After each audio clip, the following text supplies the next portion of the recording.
بسم اللہ الرحمن الرحیم۔ السلام علیکم۔ یقیناً تمام تعریفیں اللہ کے لیے ہیں، ہم اس کی تعریف بیان کرتے ہیں اور اسی سے مدد کے طلبگار ہیں۔ میں گواہی دیتا ہوں کہ اللہ کے سوا کوئی معبود برحق نہیں۔ ناظرین، اللہ عز و جل کی ذات ظلم و جبر سے پاک ہے، وہ ظلم کو کبھی گوارا نہیں کرتا ہے، اور وہ بھی ان ہستیوں کے ساتھ جو خاندان رسول کے مہکتے پھول ہیں، جن کو حضور صلی اللہ علیہ وآلہ وسلم نے جنتی جوانوں کا سردار بنایا ہے، جن کی ماں کو جنتی عورتوں کی سردار بنایا، وہ اہل بیت جن سے محبت کرنے کا حکم دیا اور وہ جن کی دشمنی کو اپنی دشمنی قرار دیا۔ ہاں، یہ وہی خاندان ہے جن کی رگوں میں اللہ کے رسول صلی اللہ علیہ وآلہ وسلم کا مبارک خون گردش کر رہا ہے۔ ظالموں نے خاندان رسول صلی اللہ علیہ وآلہ وسلم کو 61 ہجری میں میدان کربلا میں بڑی بے دردی اور سفاکی کے ساتھ میدان کربلا میں شہید کر دیا، یہاں تک کہ چھوٹے چھوٹے بچوں پر بھی رحم نہ کھایا اور انہیں پیاس کی شدت سے تڑپا تڑپا کر بے دردی سے تیروں کی بوچھاڑ کر کے شہید کر ڈالا۔ ان ظالموں کے ناپاک جسموں سے انسانیت بھی نکل چکی تھی کہ شہدائے کربلا کی لاشوں کو بے گور و کفن چھوڑ کر چلے گئے۔ انہی ظالموں میں ایک نام شمر بن ذل جوشن کا ہے۔ آج اس ویڈیو میں ہم اس بدبخت لعین کے بارے میں بات کریں گے جس کے ہاتھ خاندان رسول صلی اللہ علیہ وآلہ وسلم کے خون سے لال ہیں۔ شمر کون تھا؟ اس کے ماں باپ کون تھے؟ پیارے آقا صلی اللہ علیہ وآلہ وسلم نے کن الفاظ میں اس کا ذکر فرمایا؟ حدیث مبارکہ میں کیا ہے؟ اس لعین نے نواسہ رسول امام عالی مقام امام حسین علیہ السلام کو کس بے دردی سے شہید کیا؟ کربلا سے پہلے اور بعد میں اس کا اہل بیت اطہار کی زندگی میں کیا کردار رہا؟ واقع کربلا کے بعد شمر لعین کے ساتھ کیسے حالات پیش آئے تھے؟ اس کی موت کیسے اور کس کے ہاتھوں ہوئی؟ ان تمام باتوں کے بارے میں ہم آج کی اس ویڈیو میں بات کریں گے۔ ان تمام باتوں کے متعلق جاننے کے لیے آپ سے بس گزارش اتنی کہ ویڈیو کو آخر تک آپ نے ضرور دیکھنا ہے، اس کو اسکپ مت کیجیے گا۔ اگر آپ نئے آئے ہیں ہمارے چینل پر، پہلی مرتبہ یہ ویڈیو دیکھ رہے ہیں تو ہمارے چینل نور اسلامک کو سبسکرائب کرتے جائیے۔ ناظرین، شمر بن ذل جوشن، اس کی کنیت ابو سابغہ تھی، قبیلہ حوازن کا فرد اور سردار تھا، اور واقع کربلا میں لشکر یزید میں 4000 سپاہیوں کا یہ سردار بھی تھا۔ اس کا تعلق عامر بن سعسعہ کی اولاد سے تھا جو زباب بن کلاب کے خاندان سے ایک فرد تھا۔ اسی وجہ سے مذکورہ اجداد کی طرف نسبت دیتے ہوئے اسے عامری، زبابی اور کلابی جیسے ناموں سے بھی پکارا جاتا تھا۔ لغت کی کتابوں میں اس کے نام کو شمر کی صورت میں درج کیا گیا ہے، لیکن عام طور سے لوگوں کے درمیان شمر کی شکل میں معروف ہے۔ ظاہراً شمر کا لفظ عبرانی ہے اور اس کی اصل شامر بامانی سامر، افسانہ سرا یعنی شب نشینی میں باہم گفتگو کرنے والے کا ہے۔ شمر کی تاریخ پیدائش کے سلسلے میں صحیح اطلاعات حاصل نہیں ہو سکتی۔ شمر کے باپ کا نام شرحبیل بن عور بن عامر کے نام سے مشہور تھا۔ اس کا لقب ذل جوشن پڑھنے کی علت یہ بیان کی جاتی ہے کہ عرب میں یہی سب سے پہلا شخص تھا جس نے زرہ اپنے تن پر پہنا، اور یہی زرہ اسے بادشاہ ایران نے دی تھی، یا دوسرے قول کے مطابق اس سے اس لیے ذل جوشن کہا جاتا تھا کہ اس کا سینہ کچھ ابھرا ہوا تھا، اور ایک قول یہ بھی ہے کہ اس کا نام جوشن بن ربیہ تھا۔ ذل جوشن نے پیغمبر صلی اللہ علیہ وآلہ وسلم کی خواہش کے مطابق اسلام لانے کو اہمیت نہیں دی تھی، لیکن فتح مکہ کے بعد جب مسلمان مشرکین پر کامیاب ہو گئے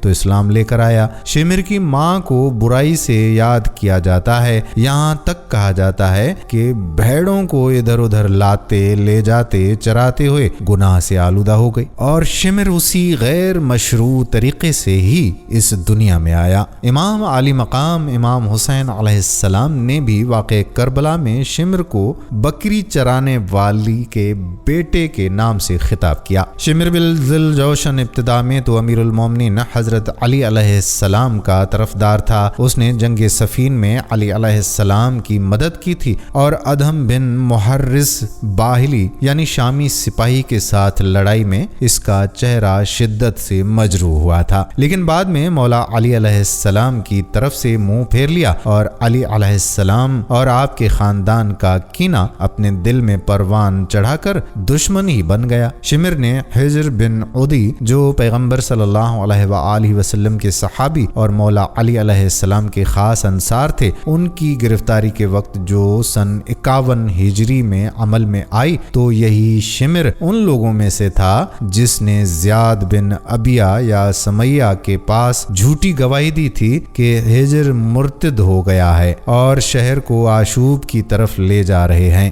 ناظرین، سانحہ کربلا میں بھی یہی شہادت امام حسین علیہ السلام کا سبب اور قاتل بنا تھا۔ چونکہ مسلم بن عقیل سن 60 ہجری میں کوفہ میں قیام کیا تو یہی ان لوگوں میں سے ایک اہم فرد تھا کہ جسے حاکم کوفہ عبداللہ بن زیاد کی طرف سے مامور کیا گیا کہ لوگوں کو جناب مسلم کے اطراف سے دور کرے۔ اسی نے جناب مسلم کی باتوں کو فتنہ گری کا نام دیا تھا اور کوفہ کو شام کے سپاہیوں سے ڈرایا۔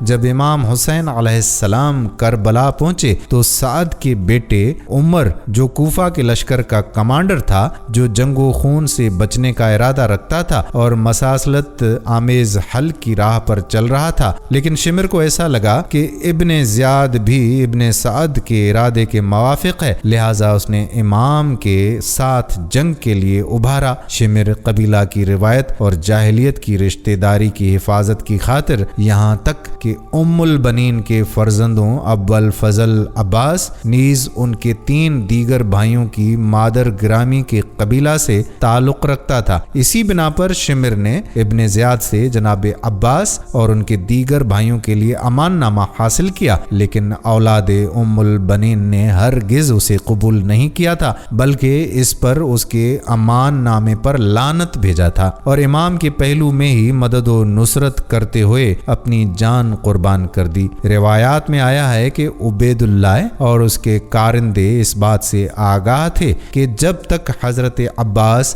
امام حسین علیہ السلام کے ساتھ ہیں ان پر حاوی ہونا نہایت ہی دشوار مسئلہ ہے، لہٰذا یہ چال چلی کہ حضرت عباس کو امام حسین علیہ السلام سے جدا کر دیں۔ اس چال اور حربے کو عملی جامہ پہنانے کے لیے شمر ملعون 4000 فوج کے ہمراہ دشت نینوا پہنچا اور حضرت عباس کو آواز دی، لیکن حضرت عباس نے اس کی پکار پر کوئی توجہ نہیں دی، بلکہ یوں کہوں کہ حضرت عباس علمدار نے شمر کو جواب کا لائق ہی نہ سمجھا۔ جب آقا و مولا امام حسین علیہ السلام نے کہا، میرے عزیز بھائی جاؤ دیکھو شمر آپ سے کیا چاہتا ہے، اپنے بھائی اور امام کی اطاعت میں آگے بڑھ کر شمر سے کہا، کہو کیا چاہتے ہو؟ شمر نے کہا، اے عباس، میں نے ابن زیاد سے تمہیں اور تمہارے بھائیوں کے لیے امان نامہ لے لیا ہے، لہٰذا آپ اپنے آپ کو حسین سے الگ رکھیے۔ شیر خدا کے شیر فرزند بپھر گئے، تیش میں آ کر فرمایا، تیرے ہاتھ ٹوٹ جائیں، لعنت ہو اس امان نامے پر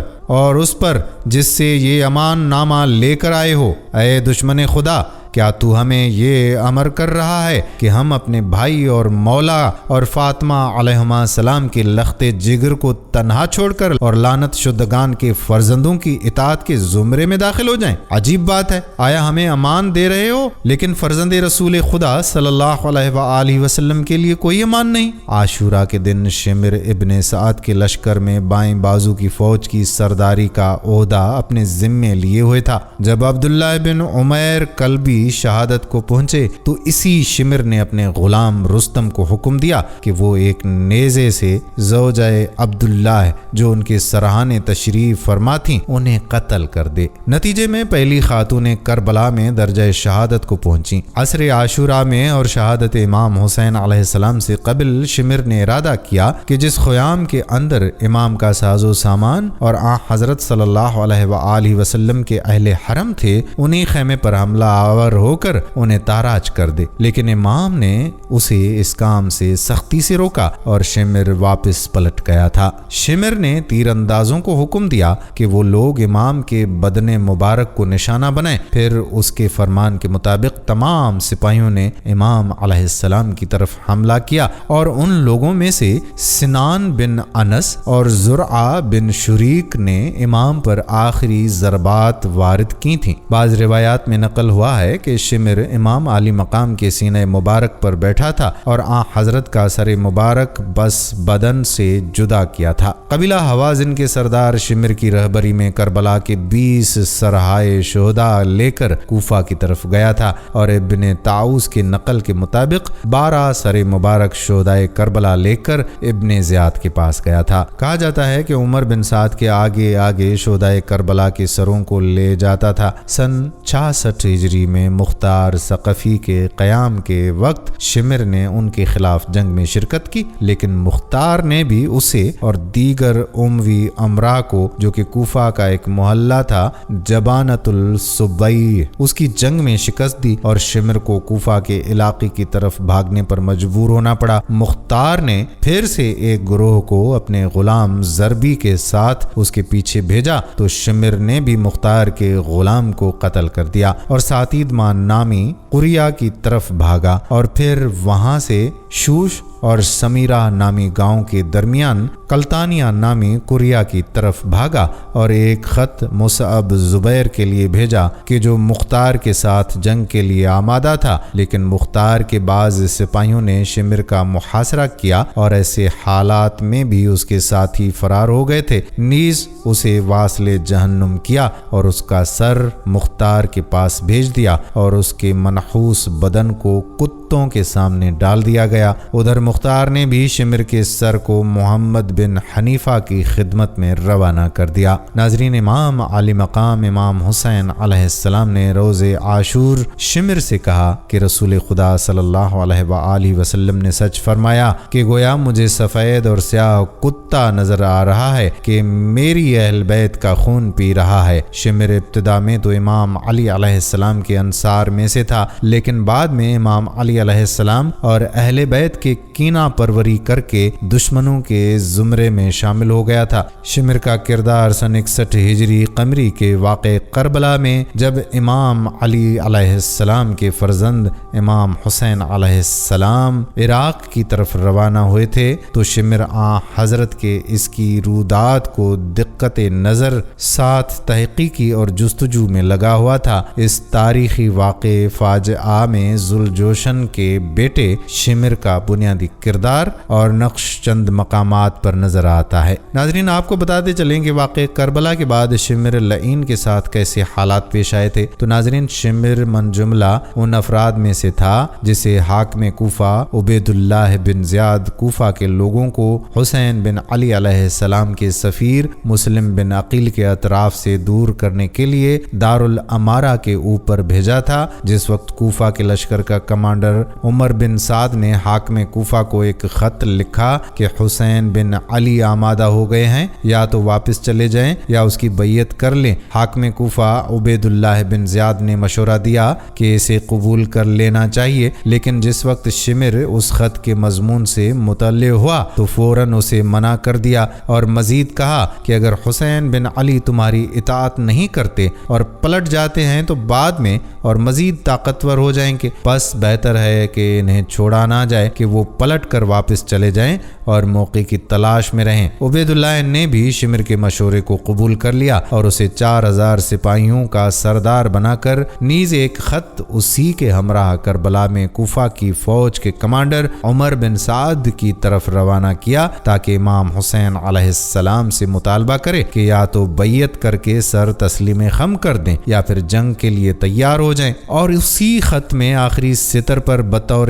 ضمیمہ اسی شمر شمر کی بات کو لکھوا لیا گیا تھا کہ اے عمر سعد، اگر یہ کام تم انجام نہیں دے سکتے تو ہمارے لشکر سے کنارہ کشی اختیار کرو اور لشکر کی کمان شمر بن ذی الجوشن کے سپرد کر دو۔ محرم کی 10ویں تاریخ کے دن کی آخری گھڑیاں، جس میں حسین بن علی علیہ السلام کے سر اقدس اور جسم مبارک پر بہت زیادہ زخم لگے ہوئے تھے، شمر اپنے قد و برہنہ خنجر کے ساتھ امام حسین علیہ السلام کے سینہ مبارک پر بیٹھا اور آن حضرت کے سر اطہر کو تن نازنین سے جدا کیا تھا۔ ناظرین، کربلا کے واقعہ حائلہ کے بعد شمر مختار کے چنگل سے نکل بھاگا، لیکن مختار نے بھی حکم دیا کہ وہ جہاں کہیں بھی گیا ہے اسے تلاش کرو اور اس کے اعمال کی سزا تک اسے پہنچا دو۔ کوفہ کی شورش کے ماجرا میں شمر نے مختار کے خلاف بغاوت میں اصلی کردار ادا کرنے والوں میں سے ایک تھا۔ نتیجے میں مختار کا ایک غلام اس کے تعاقب میں گیا، لیکن شمر کے غلام نے اسے قتل کر دیا اور بعد میں دوسرے قریے کی طرف فرار ہو گیا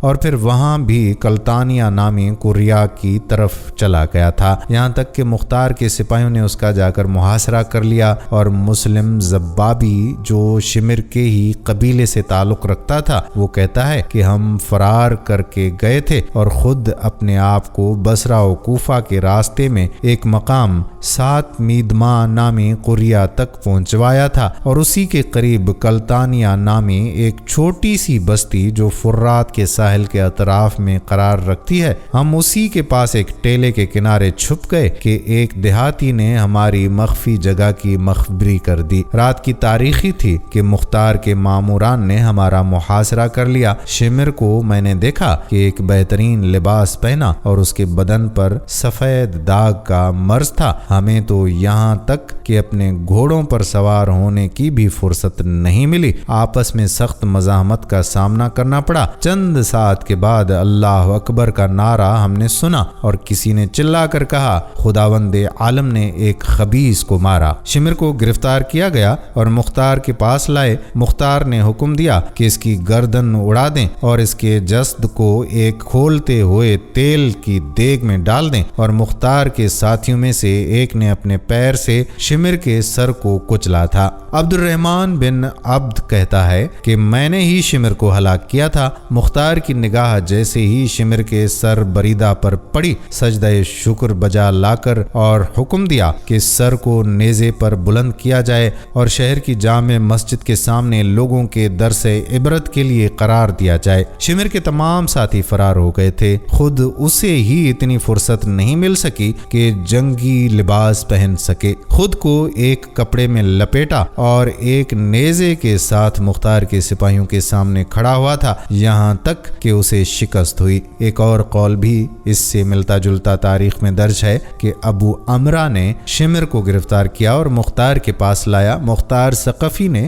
اس کے سر کو بدن سے جدا کیا اور اس کے بدن کو کھولتے ہوئے روغن کی ایک دیگ میں ڈال دیا۔ مختار کے ساتھیوں نے اس کے سر کو پیروں سے کچلا اور پھر اس کا سر محمد بن حنیفہ کے پاس بھیجا تاکہ ان کی تسکین کا سبب بن جائے۔ شیخ طوسی بھی اپنی کتاب امالی میں شمر کی سزائے موت کے سلسلے میں تحریر کرتے ہیں کہ ابو امرہ ایک گروہ کے ساتھ شمر کے تعاقب میں گیا اور ایک مسلحانہ جھڑپ میں اسے زخمی کیا، پھر قیدی بنا لیا۔ مختار کے پاس اسے لایا گیا۔ مختار نے حکم دیا کہ اس کی گردن اڑا دی جائے اور اس کے جسد کو تیل کے کھولتے ہوئے دیگ میں ڈالا گیا تھا، اور مختار کے ساتھیوں میں سے ایک نے شمر کے سر کو اپنے پاؤں تلے کچل ڈالا تھا۔ ناظرین، اس بدبخت اور لعنتی انسان کی موت کے متعلق مختلف روایات ملتی ہیں۔ ایک اور روایت میں بھی ہے کہ شمر اور ابن سعد کو گرفتار کر کے مختار کے سامنے پیش کیا گیا۔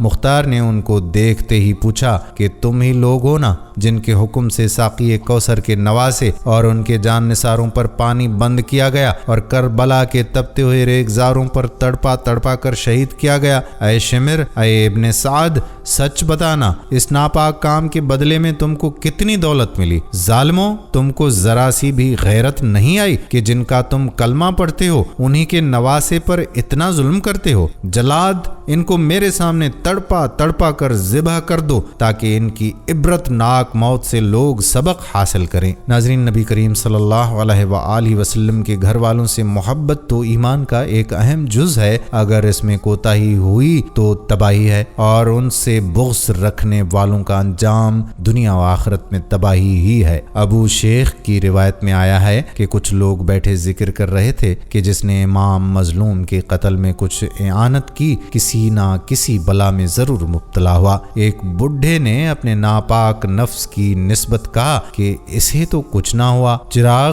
کی بتی سنبھالی، آگ نے اس شخص کو لیا، آگ آگ چلاتا فرات میں کود پڑا مگر وہ آگ ہی نہ بجھی یہاں تک کہ آگ میں پہنچا۔ اس روایت سے سمجھ میں آیا کہ اللہ کے رسول صلی اللہ علیہ وآلہ وسلم اور ان کے خاندان والوں کے ساتھ برا چاہنے والوں کا انجام تباہی ہے، اس دنیا میں بھی آخرت میں بھی۔ منصور بن عمار نے روایت کی کہ امام علیہ السلام کے قاتل ایسی پیاس میں مبتلا ہوئے کہ ایک ایک مشک چڑھا جاتے، پیاس کم نہیں ہوتی۔ امام واقدی فرماتے ہیں کہ ایک بڈھا وقت شہادت امام حسین علیہ السلام موجود تھا، شریک نہ ہوا تھا، اندھا ہو گیا۔ سبب پوچھا، کہا اس نے مصطفیٰ صلی اللہ علیہ وآلہ وسلم کو خواب میں دیکھا، آستین چڑھائے ہوئے، دست اقدس میں ننگی تلوار لیے، سامنے حسین رضی اللہ تعالیٰ عنہ کے 10 قاتل ذبح کیے ہوئے پڑے ہیں۔ حضور صلی اللہ علیہ وآلہ وسلم نے اس بڈھے پر غضب فرمایا کہ تو نے موجود ہو کر اس گروہ، جب یہ گرفتار ہو کر مختار کے سامنے لایا گیا تو مختار غصے سے کانپنے لگا اور کہا کہ جلدی سے اس کو چومیخا کرو، یعنی ان کے ہاتھوں پاؤں رسیوں سے باندھ دو،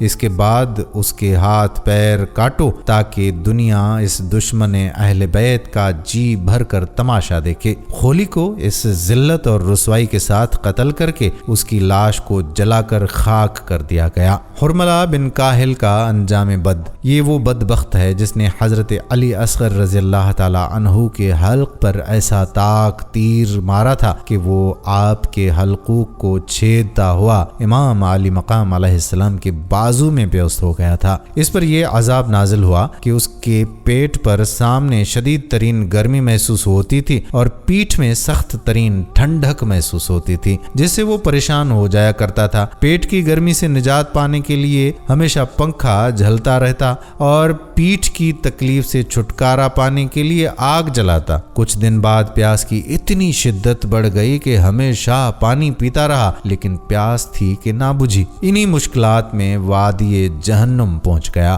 جابر بن یزید ازدی کا انجام۔ ناظرین، یہ وہ بدبخت شخص تھا جس نے شہادت امام عالی مقام کے بعد آپ کا امامہ شریف اتارا تھا۔ یہ بدنصیب پاگل ہو گیا تھا اور گندی نالیوں کا پانی پیتا اور جانوروں کی لید کھاتا ہوا مرا۔ ناظرین، اسی طرح سے ابن زیاد کے متعلق روایات بتاتی ہیں کہ مختار ثقفی نے ابراہیم بن مالک اشتر کو ایک زبردست اور تجربہ کار فوج کثیر کے ساتھ ابن زیاد کے مقابلے کے لیے بھیجا۔ ادھر ابن زیاد کو معلوم ہوا تو وہ بھی لشکر کثیر کے ساتھ مقابلے میں آیا۔ شہر موصل سے 5 کوس کے فاصلے پر دریا کے کنارے دونوں لشکروں کے درمیان خوب جنگ ہوئی۔ آخر شدید جنگ کے بعد ابن زیاد کے لشکر کو شکست ہوئی۔ شکست خوں اور پیٹ میں سخت حدت اور گرمی پیدا ہو گئی، گویا کہ آگ سی لگی رہی، اور پشت کی طرف سردی پیدا ہو گئی، گویا وہ کسی طرح بھی چین میں نہیں تھا، اور چیخ چیخ کر کہتا پیاس پیاس پیاس۔ اس کے لیے پانی کے گھڑے لائے جاتے مگر پھر بھی کہتا پیاس پیاس پیاس۔ آخرکار اس کا پیٹ پھٹ گیا اور وہ جہنم رسید ہوا۔ ناظرین، اس کے بعد اگر ہم بات کریں یزید کی تو یہ لعنتی بدبخت حکمران تھا جس کے دور میں سانحہ کربلا میں نواس رسول صلی اللہ علیہ وآلہ وسلم حسین بن ابن